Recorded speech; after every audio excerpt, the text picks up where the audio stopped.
నిన్న రేవంత్ రెడ్డి ముఖ్యమంత్రి అందరినీ షాక్ చేశాడు కదా, నన్ను షాక్ చేయలేదు. ఎందుకంటే నాకు ముందే తెలుసు ఆయన బీజేపీ, మోదీ, ఆర్ఎస్ఎస్ ఏం చెప్తే అదే చేస్తారని. ఆయనే నిన్ను క్లియర్ గా చెప్పాడు.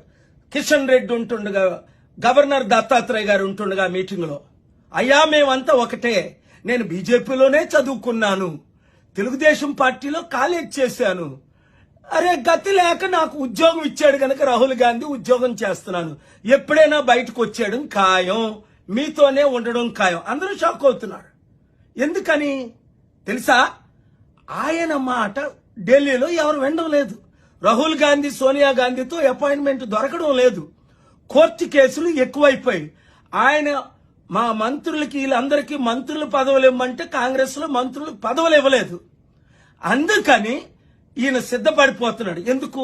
ఎప్పుడైనా నన్ను మోదీయే కాపాడగలరు, ఈడీ నుంచి మళ్ళా హెరాల్డ్ కేసులో నన్ను ఇరికించారు అనుకుంటున్నాడు. కాదు, ఆయనకు తెలుసు ఆయన ఏ తప్పులు చేశాడో, దేవునికి దూరం అయ్యాడో, శాపగ్రస్తుడు అవుతున్నాడో, దేవుని ఉగ్రత వస్తుందో ఎవరూ రక్షించలేరు మారు మనసు పొందితేనే తప్ప.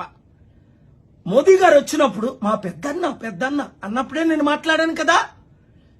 ఇప్పుడు ఇంక వీళ్ళెవ్వరినీ నమ్మలేవని మీకు అర్థమైపోయిందా? ఇప్పుడున్న వాళ్ళందరూ ఆర్ఎస్ఎస్, బీజేపీ, మోదీ ఏం చెప్తే అదే చేస్తారు ఈ రాజకీయ నాయకులు అందరూను.